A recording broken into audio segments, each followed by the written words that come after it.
Can you grab a piece of paper in front of you? Write down one thing in the next year you're most fearful might happen. All kinds of things that could happen in the next year. Just write down one thing. We're going home from camp today. A situation you know you're going to, you might be going to. Write something down. It is hard when you just don't know what's going to happen next. I don't know what it is you've got written down. No one's going to ask to see. It might be you've got written down you're starting a new school and you don't know, will you have friends there or will you not? You might have written down you're about to try out for a new team, for the rugby team. And are you going to make it or are you going to be a failure? You might have written down your granny is in hospital at the moment. What's going to happen to her? Is she going to get better? Is she going to get worse? You might have written down a friend of yours who's going off the rails. They look like they're throwing their life away. Are they going to see sense or are they going to keep going that way? Sometimes we just don't know what's next. About a year ago, my wife had an exam that our lives depended on. If you're a doctor, she's a doctor. The way it works is every doctor in the country sits the same exam. The same exam. Every doctor in the country, they're all flipping geniuses. They've been to medical school. They can save lives. They sit the same exam. And if you're the best doctor in the country on this exam, you get to choose any job in the country you like. If you're the second, you pick second. If you're third, you pick third. If you're the worst, you get the job that's left over at the end that no one wants.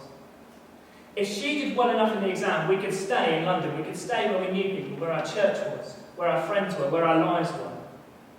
If she didn't do well enough, we would just have to go wherever they sent us.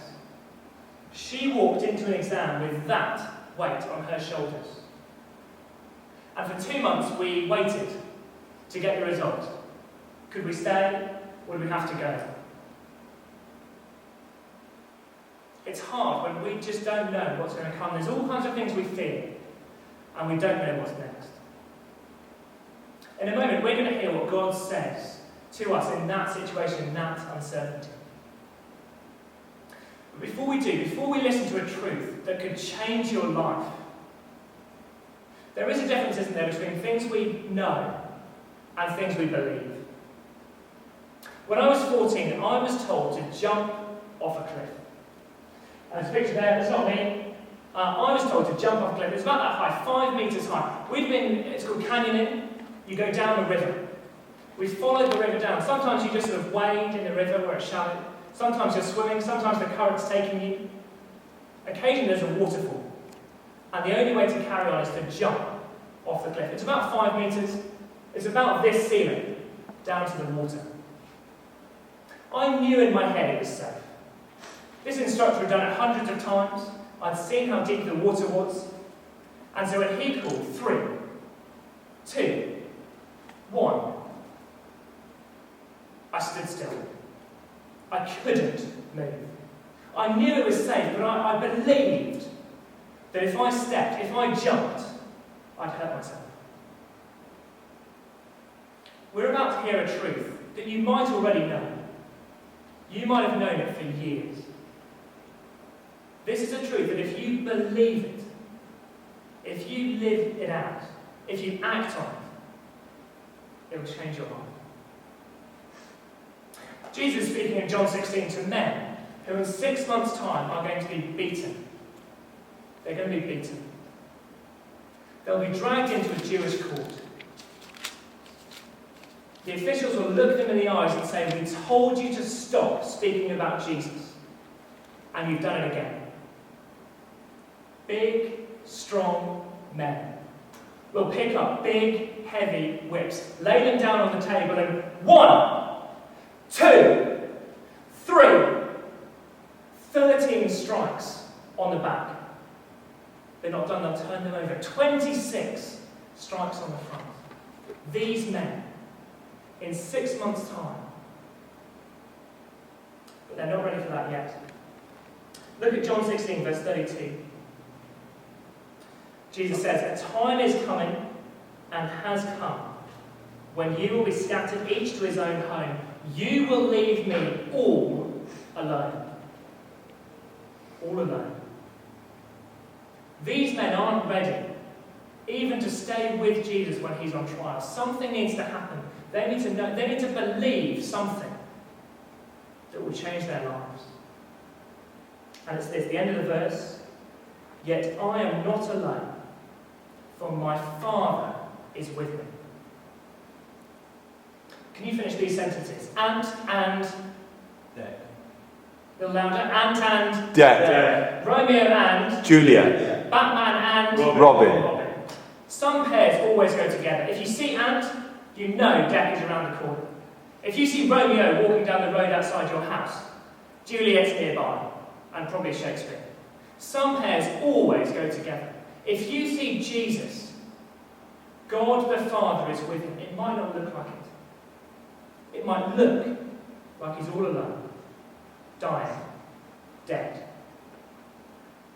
God the Father is always with Jesus. Why do we care? Why do they care? Why do they need to know? Verse 33. I have told you these things so that in me you may have peace. Now we might want to think, we might want to believe that Jesus is promising us a peaceful life, an easy life, a life where nothing ever goes wrong or is difficult. Look at verse 33. Is it possible that that's what Jesus means? Look at verse 33. Does Jesus mean a peaceful, easy life? Nope. Why not? It says, you will have many trials and sorrows. He says, trials, sorrows, my Bible says troubles. You will have troubles. You will have troubles. You can have peace. You will have troubles. You can have peace. Even while you're in trouble and life is hard, you can have peace. Picture the scene. It's 1945. You're in Germany in the Allied trenches. It's morning. The soldiers are just waking up. I say waking up. They've barely slept overnight. They've just been on mats in the mud. It's uncomfortable, it stinks, it's noisy. They've hardly slept. But it's the morning, and so they get up. They set off to breakfast. They don't even notice that they're walking through ankle-deep mud. They can't remember what it was like to have dry feet, to have clean socks. They can't remember. They walk into breakfast. They can't remember what it's like to feel full. It's been months, for some of them years, that they've been here. They walk into breakfast, they eat what's there, all they can get their hands on. They pick up their packs. They put them on. They put the helmets on their head. They pick up their heavy weapons. And they start to not even march, just trudging with the weight through the mud. Having to stop to cut through the barbed wire. They don't do a very good job. There are cuts and scratches all over them as they walk. The thing is, as you look at their faces, just in your mind, look at their faces. Except see that they are not just smiling.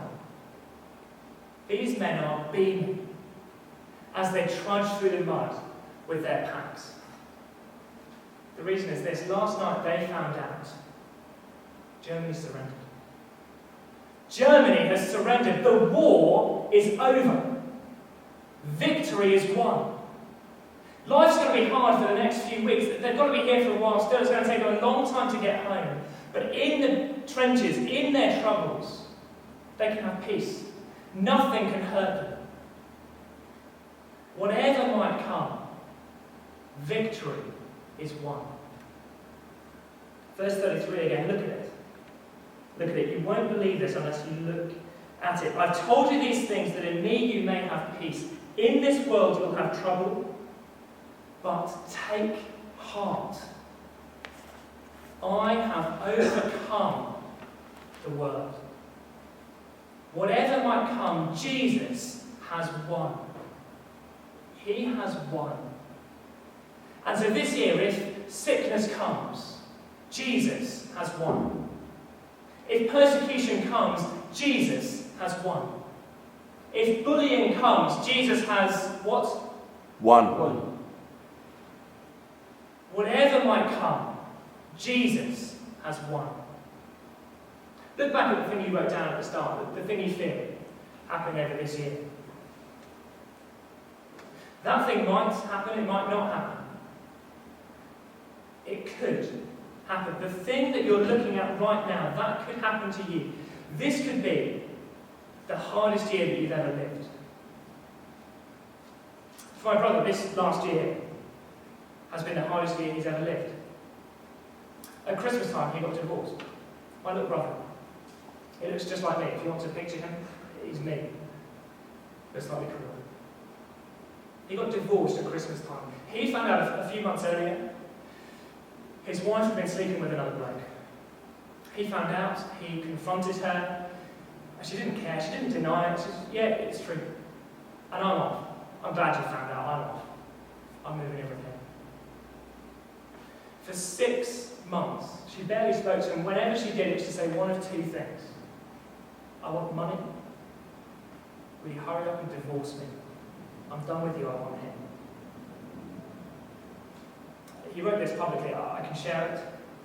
3 months after he found those things out, he's not spoken to her since. He wrote this. My marriage meant the world to me. It made me very happy indeed. But it was not the centre of my life or meaning or identity. Jesus is. And Jesus isn't like stuff. Jesus remains. Nothing and no one can take him from me. That fills me with deep, deep joy.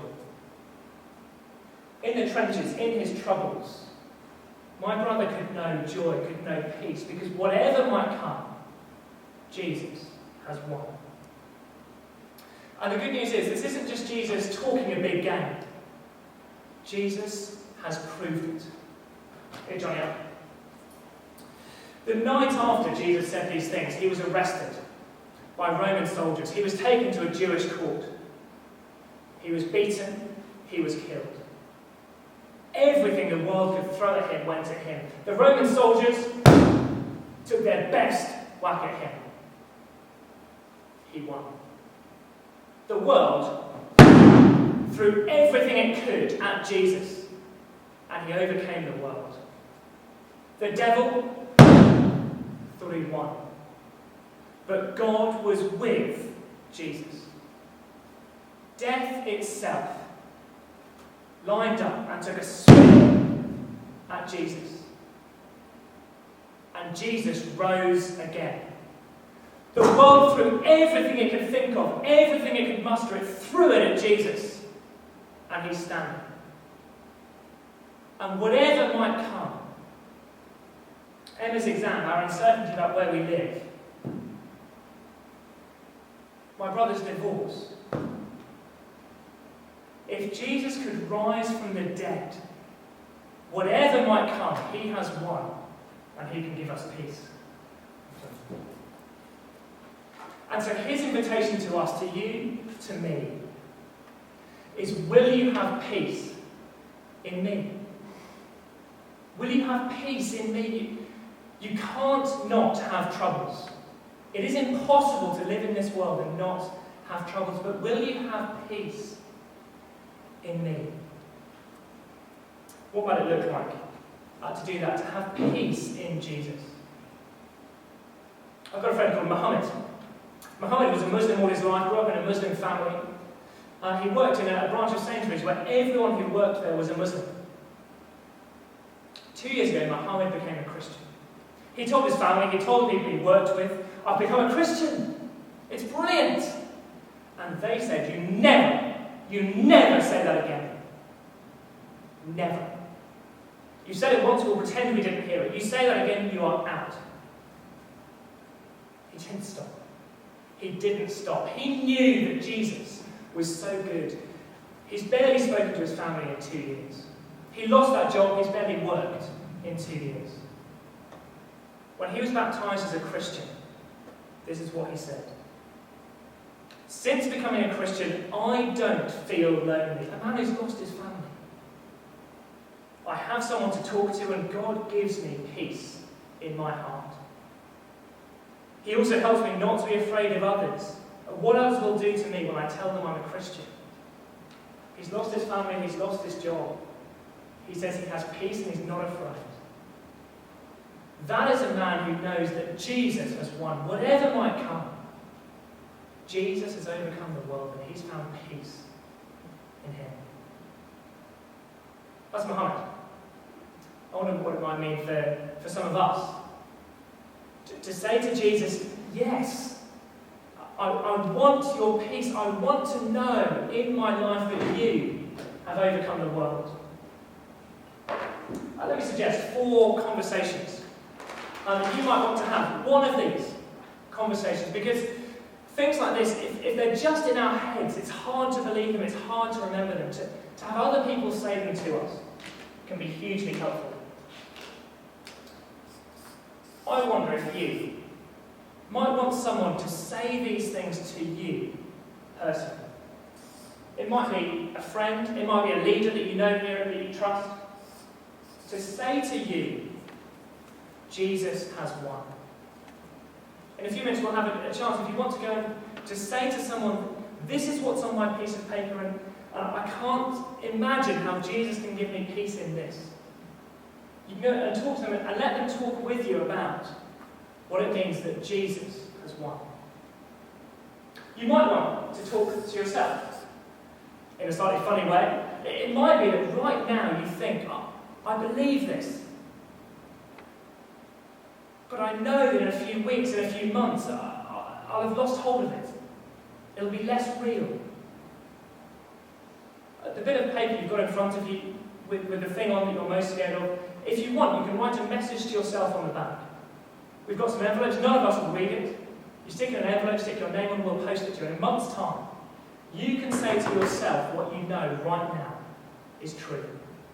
You could just put your name in verse 33. Take heart, Richard. I have overcome the world. You might want to say these things to someone else. It might be there's someone you can think of who life is hard, they're in trouble. And you could just show them John 16 verse 33 and help them to take heart because Jesus has won.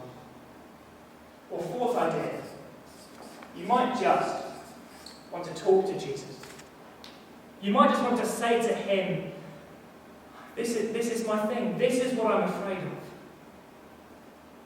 Please will you give me peace?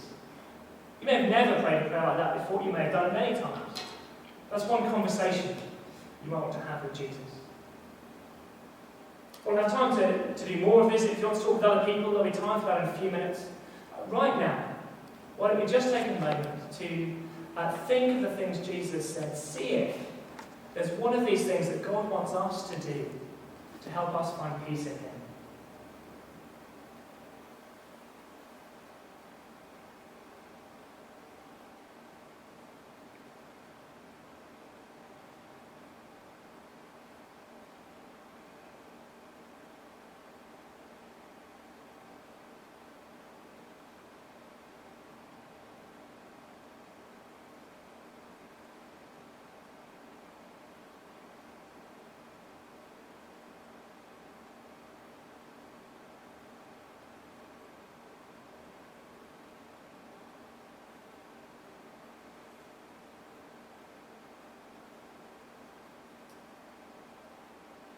Before we do some of those things,